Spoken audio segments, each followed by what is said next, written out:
Hello. Hello tower. Welcome to my YouTube channel SK Verma Coaching Institute. My name is Sanmesh Verma. I am a BSc second year math student. So my dear brothers and sisters, हम इस YouTube channel पर एक नई शुभारंभ करने जा रहे हैं, एक नई शुरुआत करने जा रहे हैं। हम इस YouTube प्लेटफॉर्म पर क्लास 11th एंड 12th की मैथमेटिक्स का कोर्स लेकर आ रहे हैं। फर्स्ट ऑफ ऑल हम क्लास 11th के मैथमेटिक्स के कोर्स को शुरू करेंगे। Second, class 12th। Class 11th के मैथमेटिक्स बहुत ही फंडामेंटल और इसके टॉपिक बहुत ही शानदार हैं। और एक इंटरेस्टिंग बात बता दूं, क्लास 11th की मैथमेटिक्स क्लास 10th के मैथमेटिक्स से बिल्कुल अलग है। जो क्लास 12th की मैथमेटिक्स का सिलेबस है वह क्लास 11th के मैथमेटिक्स के सिलेबस पर टिका हुआ है। अगर आपने क्लास 11th के मैथमेटिक्स को अच्छे से समझ लिया तो आपका क्लास 12th के मैथमेटिक्स में पकड़ आनी ही आनी है। एक नोट करने वाली बात मैं बता दूं कि मैं इस चैनल पर जो मैथ्स का कंटेंट दूंगा वह बाइलिंगुअल होगा। और आप सभी भाइयों एवं बहनों से रिक्वेस्ट है, आप लोग इस वीडियो को पूरा देखें और इसका प्रॉपर्ली नोट्स बनाएं। मुझे ऐसा लगता है कि मैथ्स में थ्योरी एंड क्वेश्चन सॉल्विंग दोनों पर ही कमांड होनी चाहिए। मैं इन दोनों चीज़ों पर इक्वल फोकस रखूंगा और थ्योरी के सारे कॉन्सेप्ट सीखेंगे और उनको अप्लाई करके क्वेश्चन सॉल्व करेंगे। सभी भाइयों एवं बहनों से रिक्वेस्ट है, ये हमारी वीडियो आप उस भाई तक जरूर शेयर कीजिए जो बड़ी बड़ी कोचिंग इंस्टीट्यूटों में फी पेमेंट नहीं कर सकते हैं। ये फिर हम अब क्लास 11th के मैथमेटिक्स के सिलेबस के बारे में थोड़ा सा जान लेते हैं कि 11th में जो मैथमेटिक्स का सिलेबस है उसमें कितने चैप्टर्स हैं। एक एक चैप्टर को जान लेते हैं कि क्लास 11th का वो फर्स्ट चैप्टर जिसे हम सेट बोलते हैं, सेट्स। सेकेंड चैप्टर है relation and functions.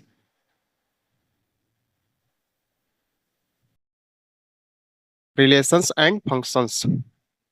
Third chapter है हमारा trigonometry, trigonometric function.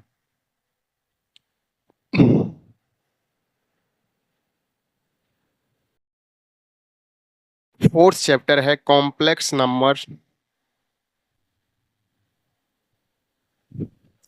Complex numbers and quadratic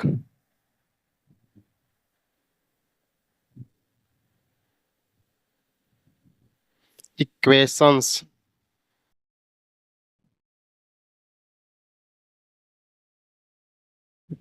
fifth chapter linear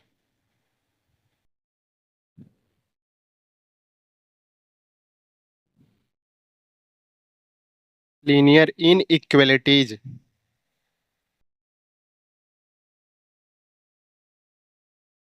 sixth chapter है हमारा परम्यूटेशंस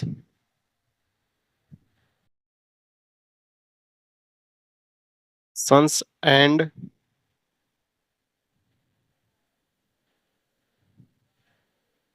कॉम्बिनेशंस।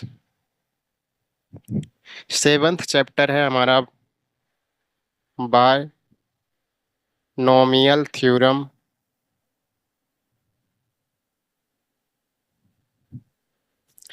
एट्थ चैप्टर है sequences and series.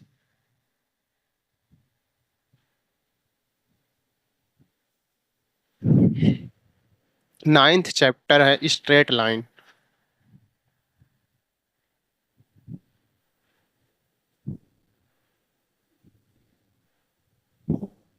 10th chapter है conic section.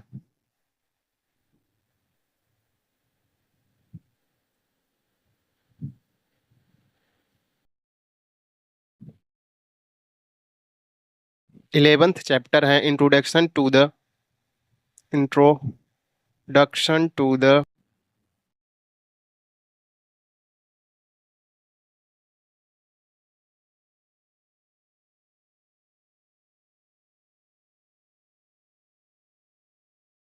Three dimensional geometry.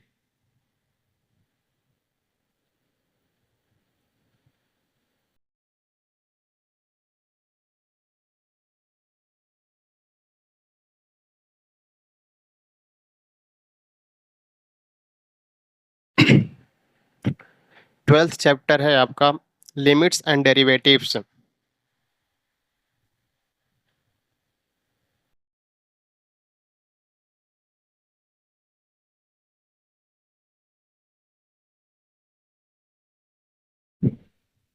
Thirteen chapter है statics.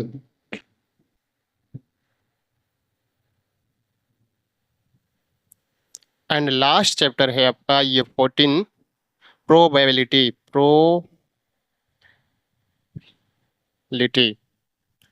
Probability.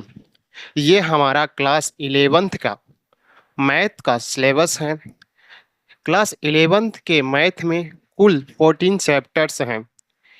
पहला chapter आपका है sets and second chapter है relation and function. Third chapter है आपका trigonometric functions and fourth chapter है complex number and quadratic equations. इसके बारे में पढ़ना है। लीनियर इनइक्वालिटीज इसके बारे में पढ़ना है। ऐसे ही ये 14 चैप्टर्स हैं। अब सबसे पहले क्लास 11th के फर्स्ट चैप्टर से स्टार्ट करेंगे। First chapter set. ये जो सेट है, सेट बहुत ही इंपॉर्टेंट चैप्टर्स हैं। यह चैप्टर्स बहुत सारे चैप्टर्स में डायरेक्ट यूज में आता है। जैसे रिलेशन एंड फंक्शन में सेट का यूज तो आता ही आता है, एंड आपका ये जो है सीक्वेंस एंड सीरीज में भी डायरेक्ट यूज आएगा। ये प्रोबेबिलिटी में पूरे इसके कॉन्सेप्ट डायरेक्ट यूज में आएंगे। सेट चैप्टर बहुत इंपॉर्टेंट चैप्टर है। यह हर एक चैप्टर को बाइंड करके रखता है। अगर आपने सेट चैप्टर को अच्छे से समझ लिया तो आपकी मैथ में कमांड बननी शुरू हो जाएगी। मतलब कि मैथ अच्छे से समझ आने लगेंगी क्लास 11th की। और ये क्लास 11th में सेट का यूज ही नहीं है, बल्कि यह क्लास 12th के मैथमेटिक्स में कैलकुलस नाम का जो चैप्टर है उसमें कॉन्सेप्ट डायरेक्ट यूज आते हैं। चैप्टर से स्टार्ट करते हैं।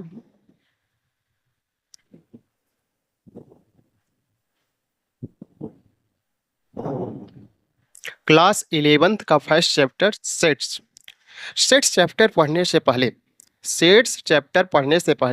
सेट थ्योरी के बारे में थोड़ा सा आइए जान लेते हैं कि सेट थ्योरी किसने इसको डिजाइन की। सेट चैप्टर्स पढ़ने से पहले सेट थ्योरी के बारे में थोड़ा सा जान लेते हैं कि सेट थ्योरी का कॉन्सेप्ट किसने दिया, इसको डिजाइन किसने किया। तो सेट चैप्टर को सर्वप्रथम जॉर्ज कैंटूर ने डिजाइन किया। सेट थ्योरी डिजाइन किसने किया? George कैंटूर।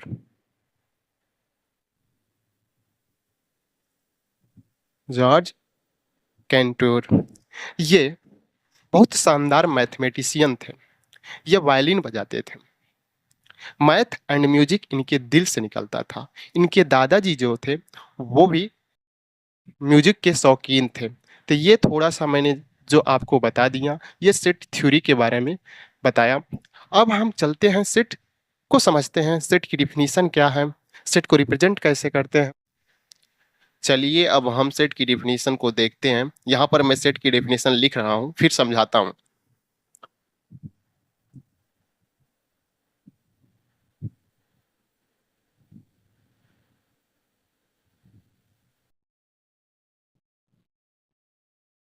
In a mathematics, a set is well defined collection of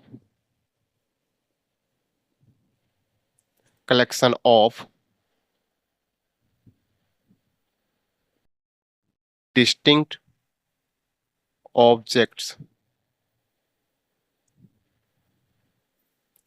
तो हमने डिफिनीशन क्या लिखा सेट की कि in a mathematics a set is well defined collection of distinct object. यानी a set is well defined collection of distinct object. हमारा collection कैसा होना चाहिए? वेल डिफाइंड होना चाहिए। और कैसा होना चाहिए? डिस्टिंक्ट होना चाहिए। तो आइए हम इन दो टर्म को समझते हैं, वेल डिफाइंड एंड डिस्टिंक्ट को। इसका मतलब क्या है, इसका मीन क्या है?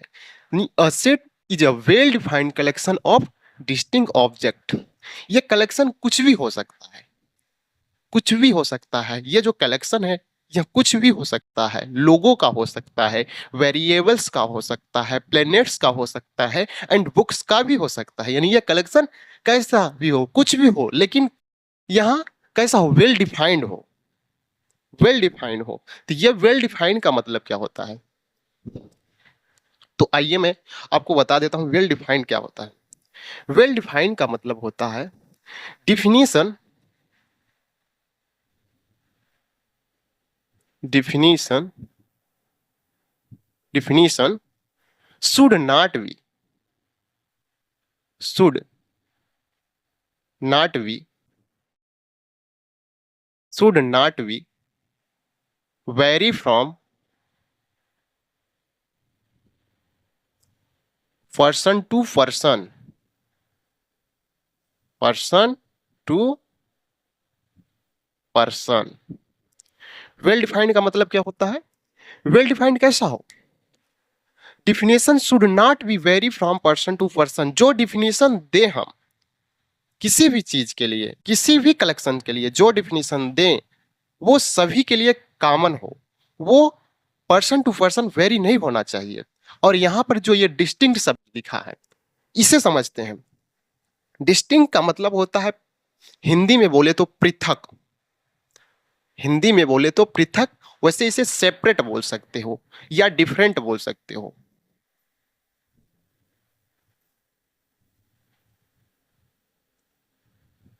डिफरेंट कैसा होना चाहिए, ऐसा सेट जो वेल डिफाइंड कलेक्शन हो एंड डिस्टिंक्ट हो। वेल डिफाइंड क्या है, डिफिनीशन जो हो वो सभी के लिए कॉमन होनी चाहिए। ऐसा नहीं होना चाहिए कि हमारे पर्सपेक्टिव से कुछ और डिफिनीशन हो और आपके पर्सपेक्टिव से कुछ और डिफिनीशन हो। ये जो डिफिनीशन हो कैसा होना चाहिए, सभी के लिए कॉमन होना होना चाहिए, और कैसा हो, डिस्टिंक्ट होना चाहिए। तो चलिए मैं यहाँ एक कलेक्शन लिखता हूं, जैसे यहाँ एक कलेक्शन लिखता हूं 1 2 3 एंड 4। ये जो कलेक्शन है इसके अंदर जो एलिमेंट्स हैं 1 2 3 4, ये कैसा, ये कैसे एलिमेंट्स हैं, ये नेचुरल नंबर्स हैं। कैसे, नेचुरल नंबर्स, एलिमेंट्स का क्या है, ये कलेक्शन है। यहां पर हमने एक क्या लिखा, एक कलेक्शन लिखा। किसका कलेक्शन है, नेचुरल नंबर का कलेक्शन है।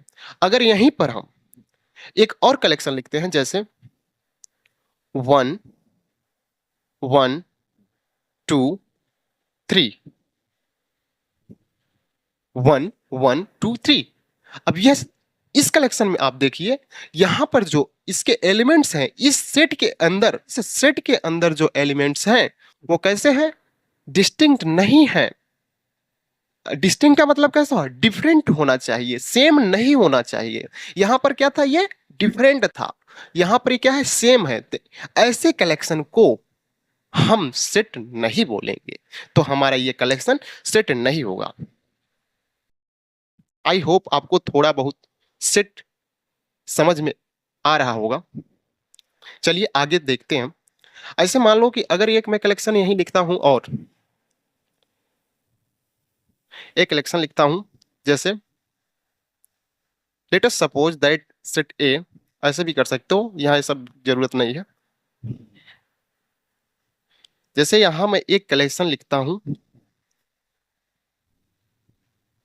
कलेक्शन एक्स वाई एंड पापा, एक्स वाई एंड पापा। इस सेट के अंदर जो एलिमेंट्स हैं वो कैसे हैं, वेल डिफाइंड हैं एंड डिस्टिंक्ट हैं। ये हमारा कलेक्शन सेट हो सकता है। और यहीं एक और कलेक्शन लिखता हूं, जैसे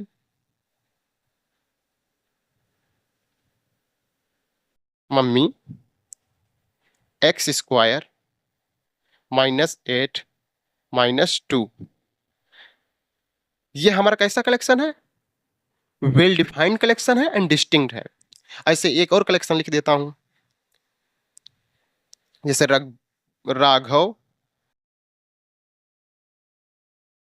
राघव श्याम मोहन।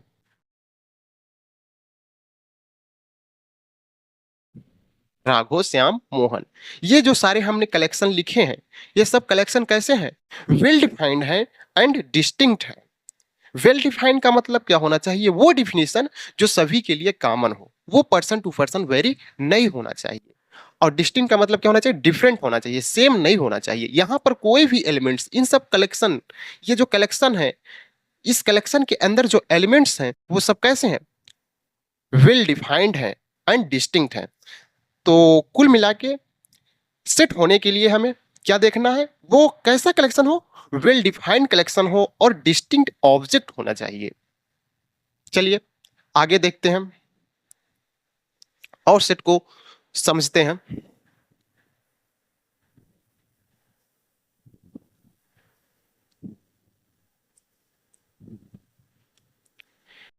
देखिए, जैसे मैं यहां पर एक कलेक्शन लिखता हूं, 1 2 3, 3। एक कलेक्शन मैंने ये लिखा, इसके अंदर कितने एलिमेंट्स हैं? 3 एलिमेंट्स हैं। अगर मैं यहां ऐसे लिखता हूं इसी को, 1 3 एंड 2, 1 3 एंड 2, ये जो कलेक्शन है इसके अंदर भी 3 एलिमेंट्स हैं। लेकिन यहां पर आपको ज्यादा खुश होने की बात नहीं है। क्यों? आप यहां देख रहे होंगे कि इसके जो एलिमेंट्स हैं और इसके एलिमेंट्स दोनों बराबर हैं, लेकिन यहां पर जो ये दोनों एलिमेंट्स हैं, ये दोनों एलिमेंट्स के पोजीशन को चेंज कर दिया है। तो ये दोनों पोजीशन के चेंज होने से सेट नहीं बदलेगा। यानी ये दोनों सेट कैसे हैं, या ये दोनों कलेक्शन कैसे हैं? ये कैसे हैं? सेम सेट हैं, सेम सेट हैं। तो हम कह सकते हैं, क्या कह सकते हैं? दी, कह सकते हैं दी arrangement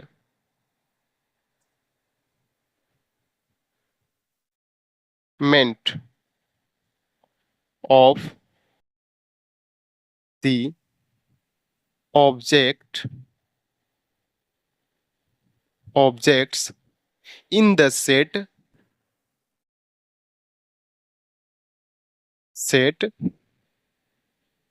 does not matter। यानी कि the arrangement of the object in the set does not matter. Set के अंदर उनके जो ऑब्जेक्ट हैं, उनके अरेंजमेंट पर कोई फर्क नहीं पड़ता, वो कैसे भी लिखे हों। जैसे ये ऐसे लिखा है, इसे हम चेंज करके ऐसे लिख दें, लेकिन एलिमेंट्स क्या है? सेम है भाई, सेम है इन दोनों का। हमारा सेट क्या कहता है? सेट की डिफिनेशन होती है कि a set is well defined collection of distinct object. यानी कलेक्शन कैसा होना चाहिए? वेल डिफाइंड होना चाहिए। और ऑब्जेक्ट कैसा होना चाहिए? डिस्टिंक्ट होना चाहिए। तो वे सारे कलेक्शन जो वेल डिफाइंड हो एंड डिस्टिंक्ट हो, वेल डिफाइंड हो एंड डिस्टिंक्ट ऑब्जेक्ट हो, तो वे क्या कहलाएंगे? सेट कहलाएंगे। आई होप आपको सेट समझ में आया होगा। चलिए अब हम इस बोर्ड पर कुछ कलेक्शनों को लिखते हैं और उन कलेक्शनों को आप देखिए और बताइए कि ये कलेक्शन सेट होंगे कि नहीं होंगे। चलिए फिर मैं लिखता हूं इस पर। First, odd natural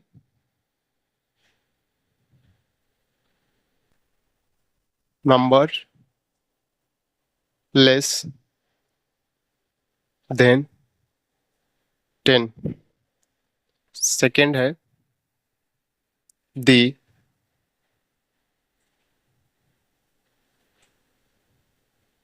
the rivers of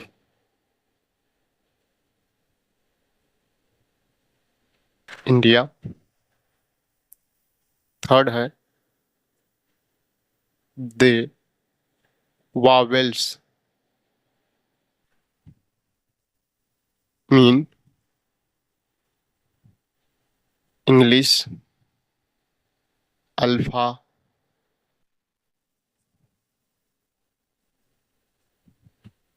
alphabet. Four है all beautiful people people of India. And fifth जो हमारा कलेक्शन है, दी प्राइम फैक्टर्स ऑफ 210। यहाँ पर हमने 5 कलेक्शन लिखे हैं। इन कलेक्शनों को आप देखिए और बताइए ये जो सारे कलेक्शन हैं वे सब कलेक्शन क्या सेट होंगे कि नहीं होंगे।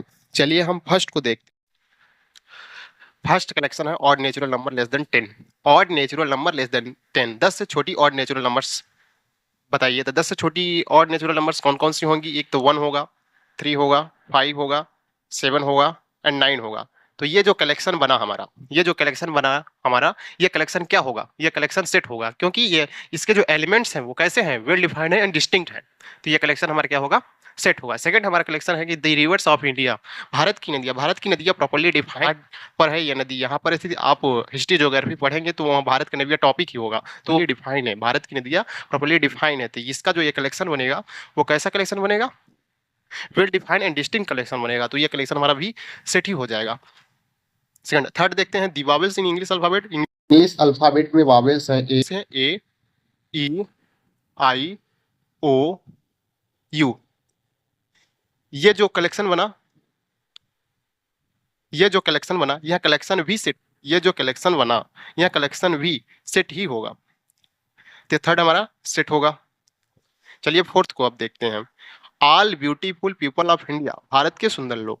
अब मान लो किसी को ए सुंदर लग रहा होगा, किसी को बी सुंदर लग रहा होगा, किसी को सी सुंदर लग रहा होगा, एंड कोई चैंपियन है जिसे रीना सुंदर लग रही होगी, डब्लू सुंदर लग रही होगी, एंड एंड टीना सुंदर लग रही होगी, और कोई एक व्यक्ति है जिसे कुछ भी सुंदर नहीं लग रहा है, खाली सेट। एक ऐसे ही व्यक्ति है राघव, राघव जिससे लगता है मैं ही सुंदर हूं। तो तो all beautiful people of India, इसके करस्पॉन्डिंग ये जो कलेक्शन बन रहे हैं, ये collection person to person vary कर रहे हैं। अ सेट की डिफिनीशन क्या होती है कि a set is well defined collection of distinct object. Well defined क्या होता है? The definition should not be vary from person to person. वह डिफिनीशन जो पर्सन टू पर्सन वेरी नहीं होनी चाहिए, लेकिन यहाँ क्या कर रहा है? ये डिफिनीशन क्या करे? वेरी कर रहे हैं, अलग अलग है। तो ये हमारा जो कलेक्शन होगा वो सेट नहीं होगा। एंड फिफ्थ, फिफ्थ क्या बोल रहा है कि द प्राइम फैक्टर ऑफ 210। इसका प्राइम फैक्टर कर दीजिए आप। 210 का प्राइम फैक्टर करिए।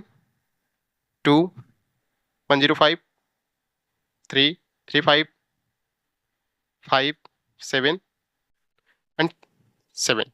तो ये जो हमें नंबर्स मिली हैं इनका जो कलेक्शन होगा 2, 3, 5, 7, ये नंबर्स का कलेक्शन हमें मिला है। ये कलेक्शन क्या होगा? सेट होगा।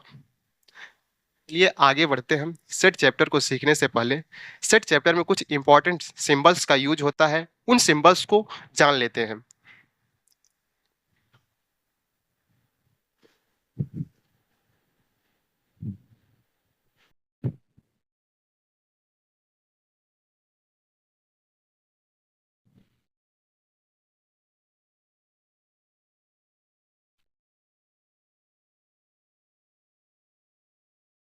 टॉपिक है इंपॉर्टेंट सिंबल।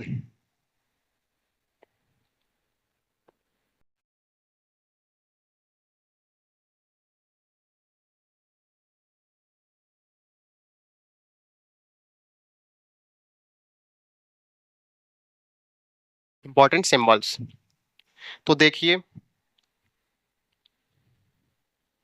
हैं, या इसे क्या रीड आउट करते हैं? इसे रीड करते हैं बिलोंग्स टू, बिलोंग्स टू। उल्टा ए बना दीजिए आप, उसे आप क्या बोलोगे? For all, for every. ऐसे ही उल्टा ई बना दीजिए, इसे क्या बोलते हैं? देयर एग्जिस्ट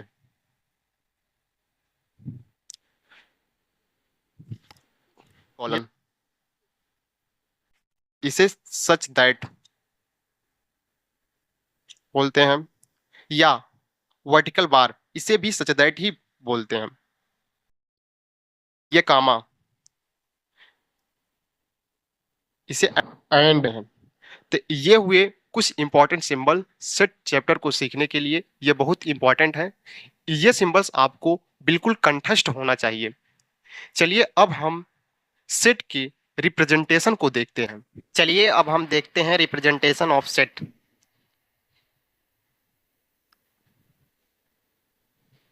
रिप्रेजेंटेशन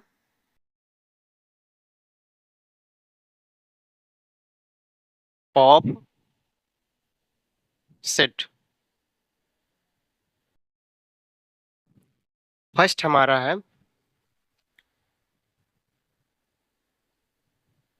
रोस्टर और टेबुलर फॉर्म। सेकेंड हमारा है सेट बिल्डर और प्रॉपर्टी फॉर्म। थर्ड हमारा है visual representation.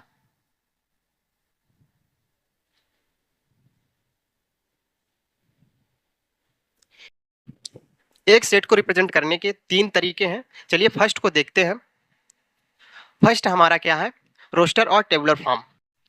Let us suppose that a set whose elements 1 2 3 4 5। मान लो कोई एक सेट है जिसके एलिमेंट्स 1 2 3 4 5 हैं। तो first of all in elements के बीच में कामा लगाते हैं हम। सबसे पहले इन एलिमेंट्स के बीच में कामा लगाएंगे, देन इनको करली ब्रैकेट के अंदर कर लेते हैं और इनका एक नाम दे देते हैं सेट ए। यहां कामा नहीं लगाएंगे, हमेशा जो कामा लगेगा ये एलिमेंट्स के बीच में लगेगा। यहां पर सेट ए है, सेट बी भी हो सकता है, सेट सी भी हो सकता है, डी भी हो सकता है, या हिंदी का लेटर क भी हो सकता है। इसे आप किसी भी भाषा के किसी भी लेटर से डिनोट कर सकते हैं। इसका कोई ऐसा हार्ड एंड फास्ट रूल नहीं है। तो आप देखिए ये जो सेट बना है ये आपको एक टेबल की फॉर्म में दिखाई दे रहा है, तो इसलिए आप इसे टेबलर फॉर्म बोलेंगे। या इसके एलिमेंट्स कैसे हैं? एक लिस्ट के भांति हैं, एक लिस्ट के भांति हैं। आप इसे रोस्टर फॉर्म बोलोगे। रोस्टर और टेबुलर फॉर्म की डिफिनीशन क्या होगी? रोस्टर और tabular form of all elements are listed. इसके सारे एलिमेंट्स कैसे हैं? लिस्टेड हैं या टेबल की भांति हैं। तो इसे आप क्या बोलोगे? टेबुलर फॉर्म बोलोगे। सेकंड हमारा फर्स्ट रोस्टर और tabular form and third visual representation. ये दोनों हमारा हो चुका है। फर्स्ट हमारा यहां पर हमने देखा, थर्ड हमारा यहां पर हमने देखा, एंड सेकेंड सेट बिल्डर और प्रॉपर्टी फॉर्म। अब हम सेट बिल्डर फॉर्म को समझते हैं। अगर आपने सेट बिल्डर फॉर्म के मीनिंग को समझ लिया, सेट बिल्डर फॉर्म को डिकोड करना समझ गए, तो समझ लेना कि आपका सेट बिल्डर फॉर्म क्लियर है। तो चलिए अब हम सेट बिल्डर फॉर्म को समझते हैं। मान लो अगर इसी सेट को सेट बिल्डर फॉर्म में लिखना है तो आप कैसे लिखेंगे? Set A is equal to X such that x greater than or equal to 1 and less than or equal to 5 and x belongs to natural number। हमने इस सेट को डिकोड करके इस फॉर्म में लिख दिया। ये जो फॉर्म बनी है, सेट को बिल्ड किया है, ये जो सेट को बिल्ड करके हमने ये सेट बनाया है, इसे हम क्या बोलेंगे? सेट बिल्डर फॉर्म बोलेंगे। चलिए हम अब इसके एक एक लेटर को समझते हैं, ये क्या रिप्रेजेंट करते हैं। फर्स्ट हमारा ये जो ए है, ये क्या रिप्रेजेंट करता है? रिप्रेजेंट ऑफ सेट ए, ये सेट ए को रिप्रेजेंट करता है। यहां पर आप बी भी लिख सकते हो, सी भी लिख सकते हो, डी भी लिख सकते हो, लेकिन यहां पर ये रिप्रेजेंट ऑफ सेट ए हमने क्यों लिखा? क्योंकि यहां ये सेट ए को ही रिप्रेजेंट कर रहा है। यहां अगर बी रहेगा तो आप यहां पर लिखेंगे रिप्रेजेंट ऑफ सेट बी। और ये जो यक्स है, यक्स क्या रिप्रेजेंट करता है?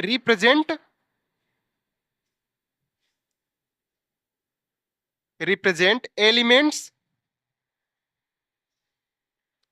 ऑफ सेट ए। और यहां पर ये जो सारा लिखा है, और यहां पर ये जो सारा लिखा है, ये क्या रिप्रेजेंट करता है?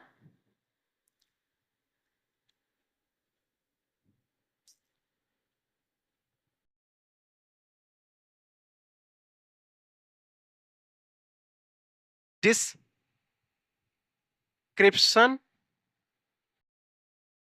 Of property of x, x की प्रॉपर्टी को डिस्क्राइब करता है। तो इसे हम पढ़ेंगे कैसे? Set A contains all those x such that x greater than or equal to 1 and less than or equal to 5 and x belongs to natural number। यानी सेट के वो सारे x बताइए जो 1 से बड़ा हो और 5 से छोटा हो और नेचुरल नंबर भी हो। तो अगर आप इसे देखेंगे तो आपको ये ऊपर वाला ही सेट मिल जाएगा। तो हमने इस सेट को बिल्ड किया है। अगर सेट को हमने बिल्ड किया है तो ये क्या बन जाएगा? सेट बिल्डर फॉर्म बन जाएगा। तो मैं आपको यहां पर एक सेट देता हूं, आप उसको सेट बिल्डर फॉर्म में लिखिए। Set B is equal to 2 4 6 8, इसे आप सेट बिल्डर फॉर्म में लिखिए।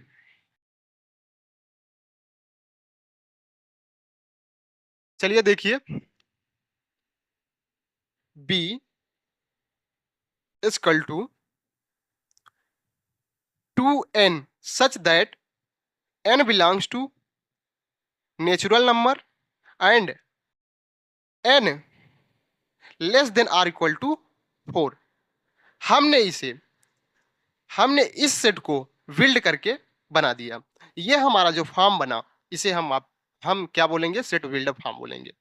यहां पर अगर आप देखिए, n कैसा है? नेचुरल नंबर्स है।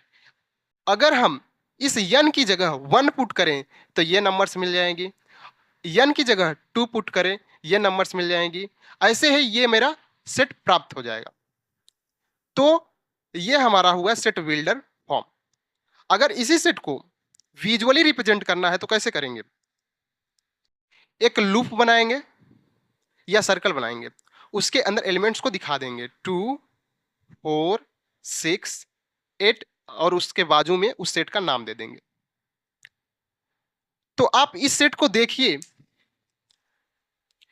इस सेट से जो इंफॉर्मेशन मिल रही है वही इंफॉर्मेशन इस सेट से मिल रही है और वही इंफॉर्मेशन इस सेट से मिल रही है। यानी कि एक सेट के रिप्रेजेंट करने के 3 तरीके हैं। चलिए अब हम कुछ एग्जाम्पल आपको देते हैं, आप उसको सेट बिल्डर फॉर्म में लिखिए एंड रोस्टर फॉर्म में लिखिए। चलिए आपको एग्जाम्पल अब हम बोर्ड पर लिख रहे हैं। Right the set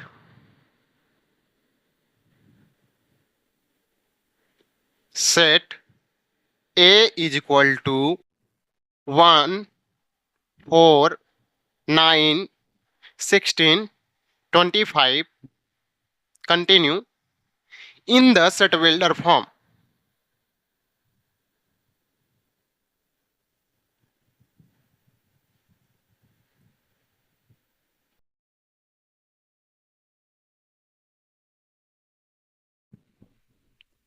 Write the set A is equal to 1 4 9 16 25 continue in the set builder form। आप इस सेट को सेट बिल्डर फॉर्म में लिखिए। तो आप इस सेट को देख रहे होंगे, यहां पर अगर हम 2 का स्क्वायर करें तो ये हमारी ये नंबर्स मिल जाएंगी। अगर यहाँ 3 का स्क्वायर करें तो ये नंबर मिल जाएंगी। अगर यहाँ 4 का स्क्वायर करें तो ये नंबर मिल जाएगी। ऐसे ही यहाँ 5 का अगर स्क्वायर करें तो ये नंबर मिल जाएंगी। ऐसे ही अगर 1 का स्क्वायर करें तो ये हमें 1 मिल जाएगा। तो इस सेट को हमें प्रॉपर्टी फॉर्म में लिखना है, तो हम कैसे लिखेंगे? चलिए देखिए, अब इसे हम प्रॉपर्टी फॉर्म का यूज करके लिखते हैं। Set A is equal to n square such that n belongs to natural number. Set A n square, n क्या है यहां पर आपका? ये n नेचुरल नंबर है। अगर हम n की जगह 1 को पुट करें, n की जगह 1 को पुट करें, अगर इसका हम स्क्वायर करेंगे तो ये नंबर मिल जाएंगी। ऐसे ही अगर 2 को पुट करें तो ये हमारी नंबर मिल जाएगी। ऐसे ही अगर हम 3 को पुट करें तो ये हमारी नंबर मिल जाएंगी। ऐसे ही अगर आप यहाँ पर नेचुरल नंबर पुट करते जाएं तो ये आपको ये सेट मिल जाएगा। तो हमने इस सेट को प्रॉपर्टी का यूज करके सेट बिल्डर फॉर्म में लिख दिया, या इसके प्रॉपर्टी का यूज करके प्रॉपर्टी फॉर्म में लिख दिया। तो ये दोनों सेट समान हैं, लेकिन इनका रिप्रेजेंट करने का तरीका अलग है। तो ये दोनों सेट समान हैं, इनकी शक्लें अलग हो गई हैं, लेकिन ये दोनों सेट को ही रिप्रेजेंट कर रही हैं। चलिए अब हम आपको एक दूसरा सेट का एग्जाम्पल देते हैं। वह प्रॉपर्टी फॉर्म में होगा, आपको उसको रोस्टर फॉर्म में लिखना है। Write the set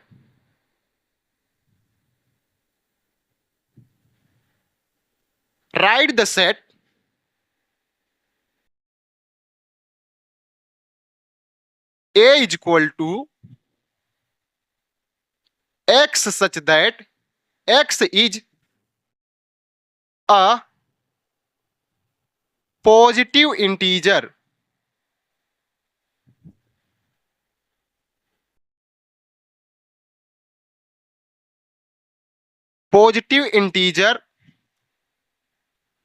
and x cube less than 100 in roster form।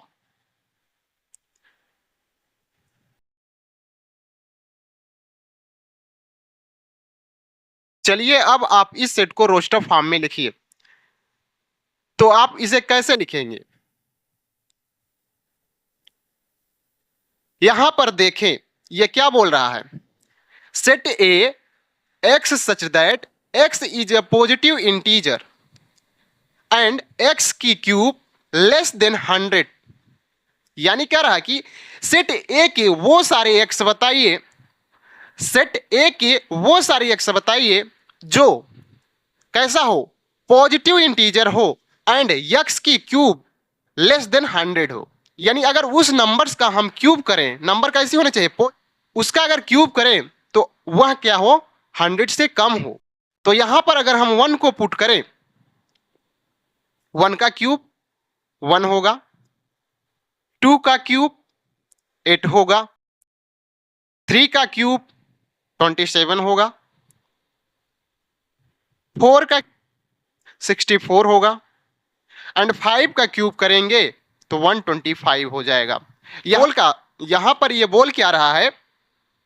Right the set A is equal to X such that X is a positive integer and X का cube less than 100। यानी set ए के वो सारे x बताइए जो x कैसा है? Positive integer हो एंड एक्स का क्यूब 100 से कम हो। तो 100 से कम आप देखेंगे ये है, ये नंबर्स है, ये नंबर्स है, ये नंबर्स है, लेकिन ये 5 ये नंबर्स नहीं है। तो इस सेट को अगर हम रोस्टर फॉर्म में लिखेंगे तो कैसे लिखेंगे? इसको लिखने के लिए आपको क्या करना पड़ता है? रोस्टर फॉर्म कैसे लिखा जाता है? रोस्टर फॉर्म कैसे लिखा जाता है? पहले तो इसके एलिमेंट्स को लिख लेते हैं। एलिमेंट्स हमें कौन कौन से दिखाई दे रहे हैं? हमें ये एलिमेंट्स कौन कौन से दिखाई दे रहे हैं? 1 2 3 4 और 1 2 3 4। इन एलिमेंट्स के बीच में कामा लगाते हैं। एंड इसे करली ब्रैकेट के अंदर कर लेते हैं। ये जो सेट मिला हमें, ये सेट कैसा हो गया? रोस्टर फॉर्म हो गया। तो अब तक आपको सेट की डेफिनेशन सेट का रिप्रेजेंटेशन क्लियर हो गया होगा। सेट को रिप्रेजेंट करने के तीन तरीके हैं। फर्स्ट हमारा है रोस्टर और टेबुलर फॉर्म, सेकंड हमारा है set builder form, and third है विजुअल रिप्रेजेंटेशन। चलिए अब हम let's now we see the types of set. Types of set.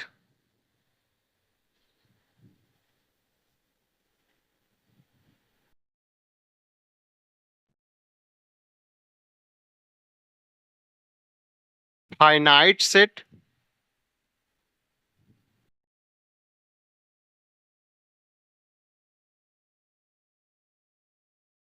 Infinite set.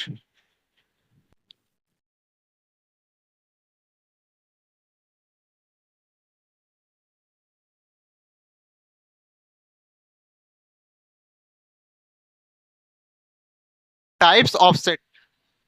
Set जो हैं कई टाइप्स के होते हैं।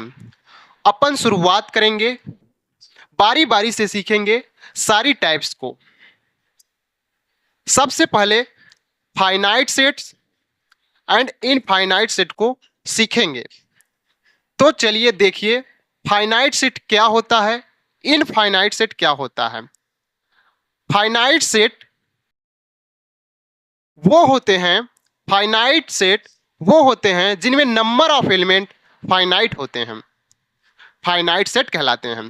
इनफाइनाइट सेट वो होते हैं जिनमें नंबर ऑफ एलिमेंट्स इनफाइनाइट होते हैं, वो क्या कहलाएंगे? Infinite set. तो डिफिनीशन देखिए फाइनाइट सेट की। If number of elements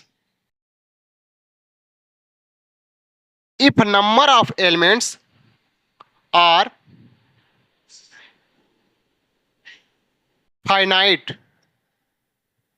then set to be a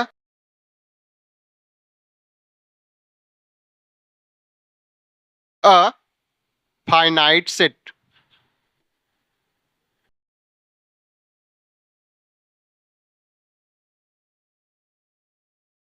अब इनफाइनाइट सेट क्या है? इफ नंबर ऑफ एलिमेंट्स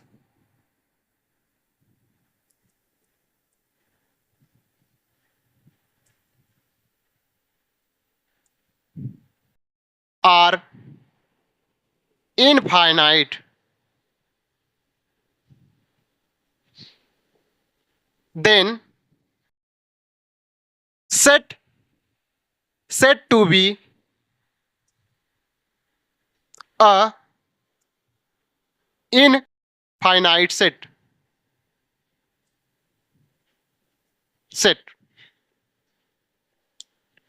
तो फाइनाइट सेट की डिफिनेशन क्या हुई? If number of elements are finite then set to be a finite set. Finite set वो हैं जिनमें नंबर ऑफ एलिमेंट्स फाइनाइट हो। इनफाइनाइट सेट क्या है? If number of elements are infinite then set to be a infinite set. Infinite set वो हैं जिनमें number of elements infinite हो। अब फाइनाइट सेट क्या? फाइनाइट सेट वो हैं जिनमें नंबर ऑफ एलिमेंट्स फाइनाइट हो। चलिए मैं एग्जांपल के तौर पर एक सेट लिख देता हूं। a is equal to 1 2 3। Set A में जो एलिमेंट्स हैं कितने हैं? 3 हैं। 1 2 3।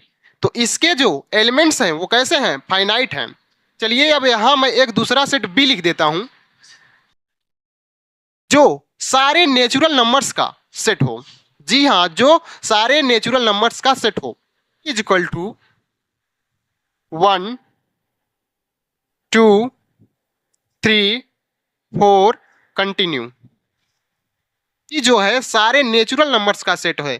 तो बी सारे नेचुरल नंबर का सेट है, तो नेचुरल नंबर कैसी होती हैं? इनफाइनाइट होती है, तो ये हमारा सेट इनफाइनाइट सेट हो जाएगा। बी हमारा सारे नेचुरल नंबर्स का सेट है। नेचुरल नंबर कैसी होती हैं? नेचुरल नंबर कैसी होती हैं? इनफाइनाइट होती हैं, तो ये सेट हमारा इनफाइनाइट सेट हो जाएगा। ऐसे ही set of natural number infinite set, set of whole number infinite set, set of rational number infinite set, set of irrational number infinite set, set of real number infinite set, set of natural number infinite set, set of whole number infinite set, set of all rational number infinite set of all irrational number infinite set of all real numbers infinite set।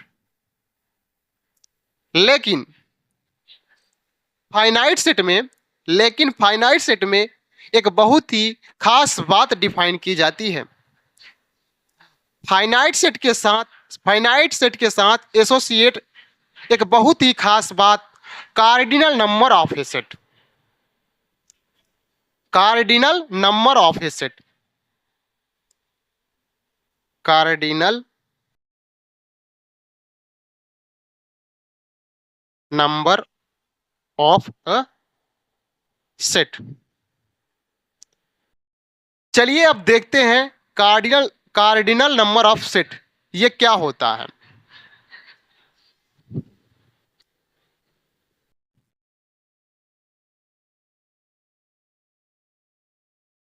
चलिए अब देखते हैं cardinal number of a set.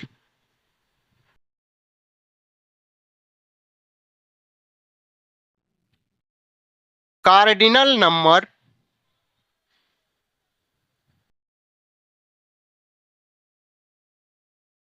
Of a set that is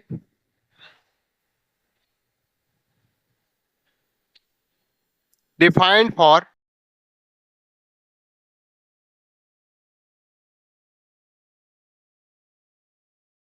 only finite set। cardinal number of a set that is defined for only finite set। चलिए अब हम cardinal number की definition को देखते हैं। Cardinal number of a set, या इसी को ऑर्डर ऑफ अ सेट भी बोलते हैं।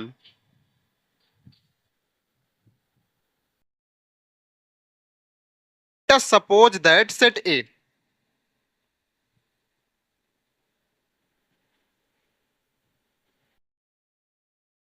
मान लो हमने यहां पर एक सेट ले लिया, तो इस सेट में हम कैसे बताएंगे इसका कार्डिनल नंबर? एक सेट के अंदर जितने नंबर ऑफ एलिमेंट्स होंगे, एक सेट के अंदर जितने नंबर ऑफ एलिमेंट्स होंगे, उस नंबर को उस सेट का कार्डिनल नंबर बोलते हैं। एक सेट के अंदर जितने नंबर ऑफ एलिमेंट्स होंगे, उस नंबर को उस सेट का कार्डिनल नंबर बोलते हैं। तो cardinal number of a set की डिफिनेशन क्या होगी?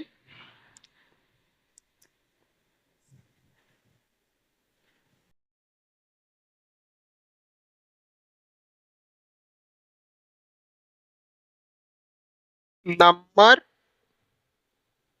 Of elements in a set is known as cardinal number of a set. Cardinal number of a set की डिफिनीशन क्या होगी? Number of elements in a set is known as a cardinal number of a set. यानी एक set के अंदर जितने number of elements होंगे उस नंबर को उस सेट का कार्डिनल नंबर बोलते हैं। यानी एक सेट के अंदर जितने नंबर ऑफ एलिमेंट होंगे उस नंबर को उस सेट का कार्डिनल नंबर बोलते हैं।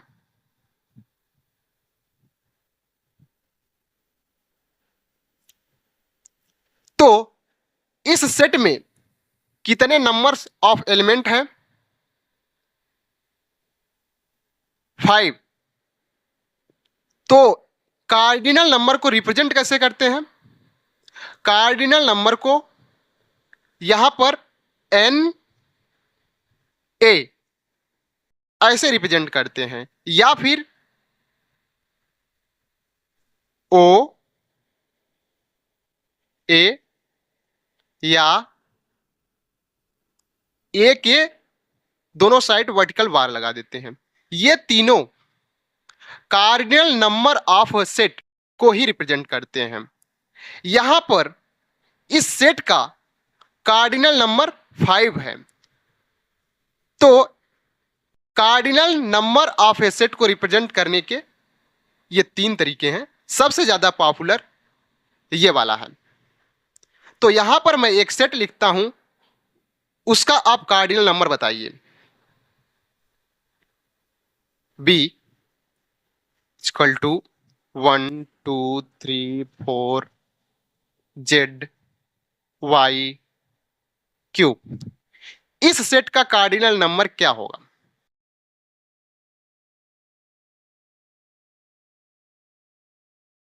इस सेट का कार्डिनल नंबर 7 होगा। इसे रिप्रेजेंट कैसे करते हैं? N B. इसे बोलते कैसे हैं? Number of elements in set B. इसे बोलते कैसे हैं? Number of elements in set B. यहां पर number of elements in set ए।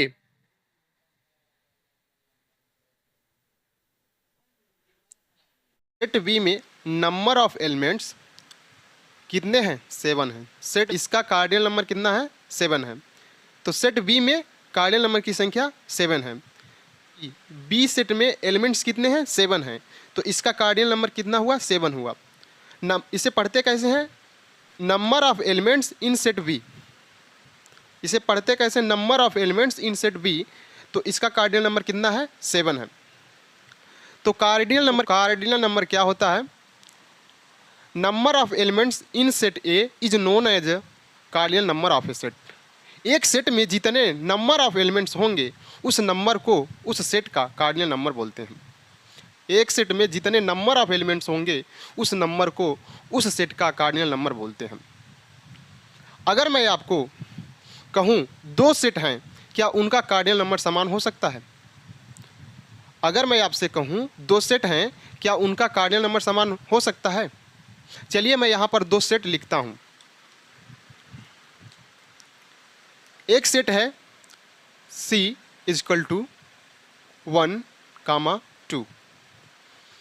दूसरा सेट है D इजकल टू 3, 2।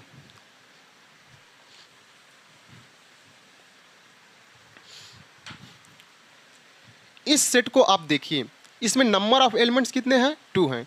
इसमें कितने नंबर ऑफ एलिमेंट्स हैं? 2 हैं। तो कार्डिनल नंबर क्या होता है? एक सेट में जितने नंबर ऑफ एलिमेंट्स होंगे वह उस सेट का कार्डिनल नंबर कहलाता है। तो इस सेट में कितने नंबर ऑफ एलिमेंट्स हैं? 2 हैं।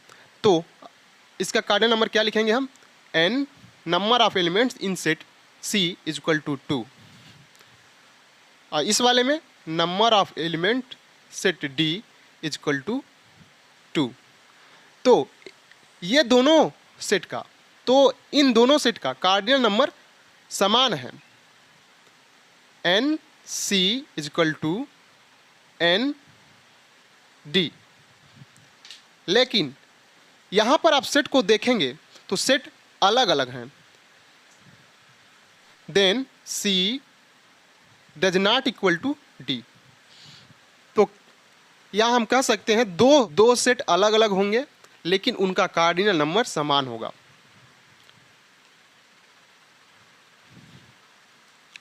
अब हम कुछ स्टैंडर्ड इनफाइनाइट सेट को देखते हैं। फाइनाइट सेट में हमने देखा कि cardinal number of a set. Infinite set में इंपॉर्टेंट चीज स्टैंडर्ड इनफाइनाइट सेट, इनके सिंबल्स हमें मालूम होना चाहिए। नोटिस करने वाली बात, अब हम कुछ स्टैंडर्ड इनफाइनाइट सेट को देखते हैं। स्टैंडर्ड इनफाइनाइट सेट, कुछ इनफाइनाइट सेट बड़े ही स्टैंडर्ड इनफाइनाइट सेट होते हैं। उन स्टैंडर्ड इनफाइनाइट सेट के सिंबल्स हमें मालूम होना चाहिए। चलिए हम उनके सिंबल्स को सीख लेते हैं एक एक करके। तो हमारा टॉपिक क्या है? Standard infinite set. स्टैंडर्ड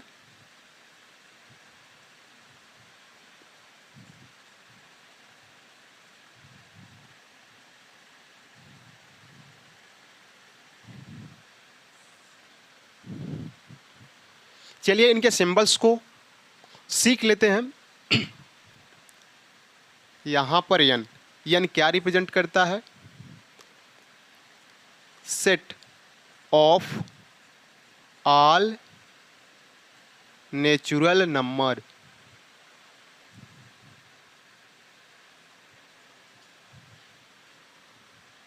ये W ये क्या रिप्रेजेंट करता है? Set of all whole numbers.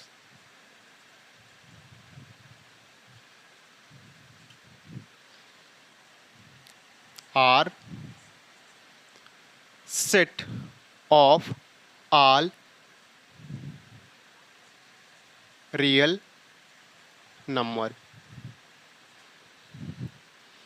R plus ये क्या रिप्रेजेंट करता है? R प्लस ये क्या रिप्रेजेंट करता है? Set of all positive real number. R negative set of all negative real number. Q set of all rational number.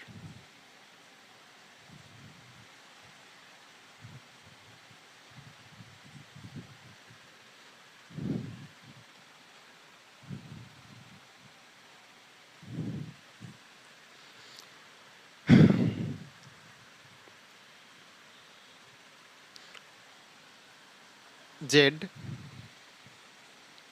set of all integer number।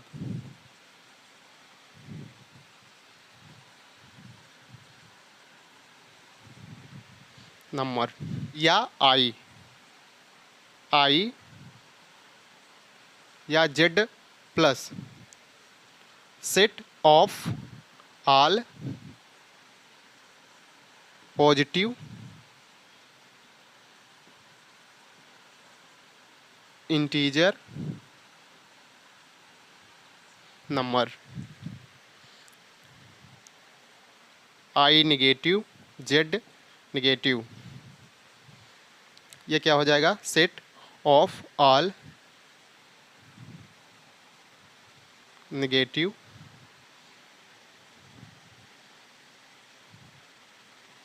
Integer number. यहाँ पर मैं interesting बात बता दूं, इरेशनल नंबर नोट करने का कोई एक यूनिक तरीका नहीं है। तो उन्हें कैसे रिप्रेजेंट करते हैं, चलिए मैं आपको बता दूं।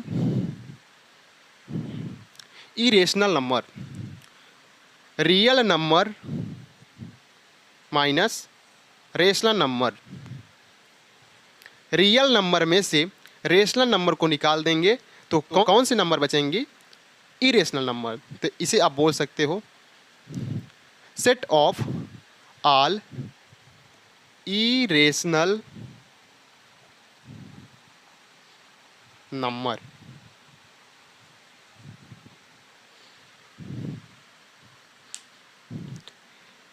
ये हमारे हुए स्टैंडर्ड इनफाइनाइट सेट।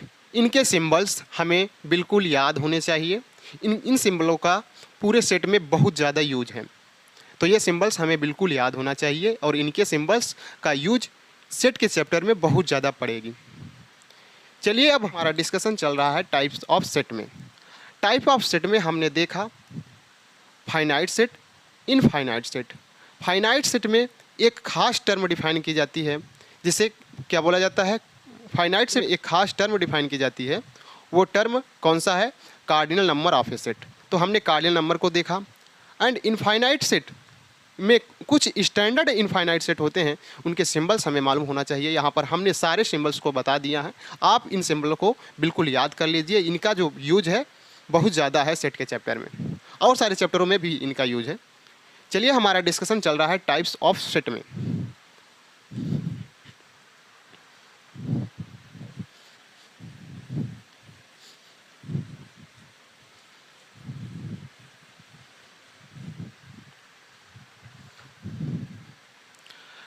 अब हम नल सेट, सेट और सिंगलटन सेट को देखते हैं।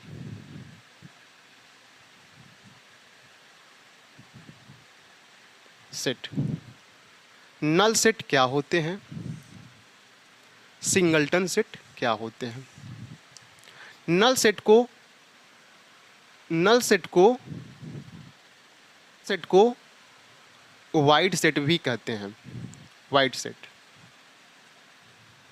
और वाइड सेट, और इम्पटी सेट भी कहते हैं, और इम्पटी सेट भी कहते हैं।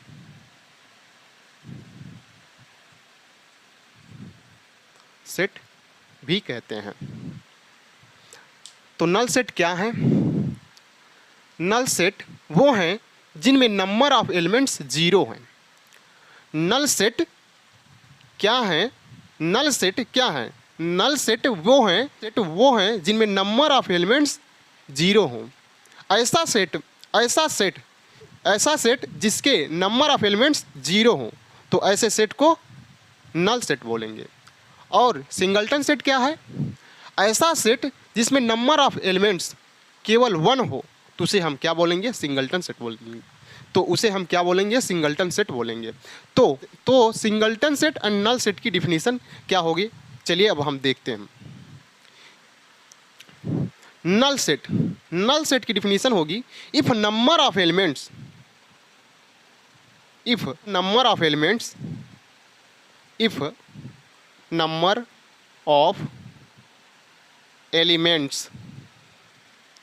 in a set are 0, then it is called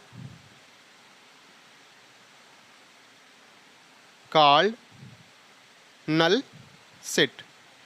ऐसा सेट जिसमें नंबर ऑफ एलिमेंट्स जीरो हो, नल सेट कहलाता है। और सिंगलटन सेट क्या कहलाएगा? If number of elements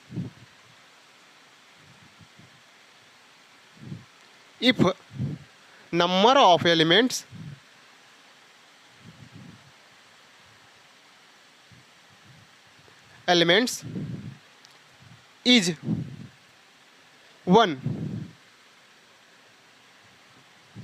then it is called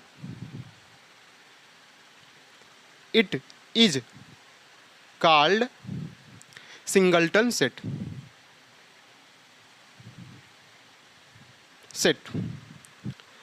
the null set क्या होते हैं? If number of elements in a set are zero, then it is called null set. Null set वो होते हैं जिनमें नंबर ऑफ एलिमेंट्स जीरो हो। ऐसा set हो जिसमें कोई एलिमेंट्स ही ना हो। तो इसका मैं एक एग्जांपल लिखता हूं। Set A is equal to x such that x belong to real number and x square plus 1 is equal to 0। ऐसा सेट बताइए, सेट ए के वो सारे एक्स बताइए जो रियल नंबर को बिलोंग कर रहे हैं और इसको सेटिस्फाई कर रहे हैं। तो यहाँ पर अगर इसको देखें X square plus 1 equal to 0, यहाँ पर आप कोई भी नंबर डालेंगे तो ये इसको सेटिस्फाई नहीं करेगा। तो इसमें नंबर ऑफ एलिमेंट्स कितने होंगे? 0 होंगे। नंबर ऑफ एलिमेंट्स 0 हुए तो ये सेट कौन सा बन जाएगा? Null set. If number of elements are 0 then it is called null set. तो इसमें ये कैसा सेट होगा? ये कैसा सेट होगा? नल सेट होगा।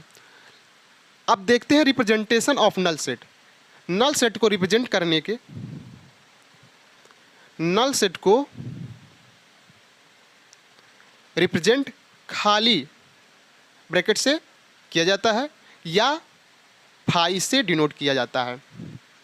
फाई एक ग्रीक अल्फ़ाबेट का लेटर है, इससे नल सेट को डिनोट करते हैं। सिंगलटन सेट क्या होते हैं? If number of elements is 1 then it is called singleton set. ऐसा सेट जिसमें नंबर ऑफ एलिमेंट्स केवल 1 हो। एग्जाम्पल के लिए यहाँ पर W, या एक और सेट लिख देता हूँ 1। इसके नंबर ऑफ एलिमेंट्स 1 है तो इसे हम क्या बोलेंगे? सिंगलटन सेट बोलेंगे। एक मैं ग्लैमरस तरीके से, स्टाइलियस तरीके से सिंगलटन सेट लिख देता हूँ।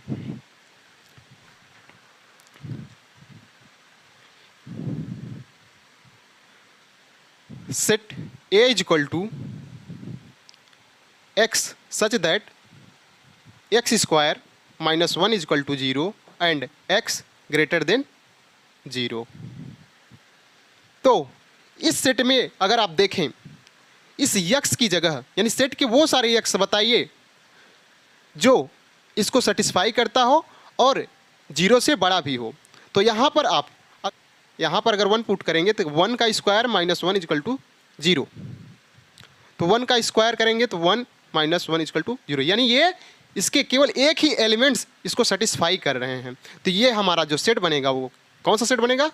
सिंगलटन सेट बनेगा। तो हमने नल सेट और singleton types of set. Types of set में हमने फाइनाइट सेट, इनफाइनाइट सेट देखें and null set, singleton set. Null set को वाइड सेट और एम्प्टी सेट भी बोलते हैं। फाइनाइट सेट क्या होते हैं? ऐसा सेट जिसमें नंबर ऑफ एलिमेंट्स फाइनाइट हो उसे फाइनाइट सेट कहेंगे, और ऐसा सेट जिसमें नंबर ऑफ एलिमेंट्स इनफाइनाइट हो इनफाइनाइट सेट कहेंगे। आगे हमने null set and singleton set को पढ़ा। नल सेट क्या होते हैं? जिसमें नंबर ऑफ एलिमेंट्स 0 होते हैं, उन्हें नल सेट कहते हैं। और उन्हें कैसे रिप्रेजेंट करते हैं? खाली ब्रैकेट्स या फाई से रिप्रेजेंट करते हैं। सिंगलटन सेट क्या होते हैं? सिंगलटन सेट वो होते हैं जिनमें नंबर ऑफ एलिमेंट्स 1 हो, उसे सिंगलटन सेट कहते हैं। यहाँ पर मैंने सिंगलटन सेट के एग्जाम्पल भी करा दिया। तो types of set, types of set में हमने finite set, infinite set and null set और सिंगलटन सेट को पढ़ लिया है। आगे आने वाली वीडियो में हम टाइप्स ऑफ सेट को कंटिन्यू करेंगे। और अब हम इस क्लास को यहीं पर एक अच्छी सी मुस्कान के साथ द एंड करते हैं। आप लोगों से रिक्वेस्ट है, आप लोग इस वीडियो को शेयर करें एंड चैनल को सब्सक्राइब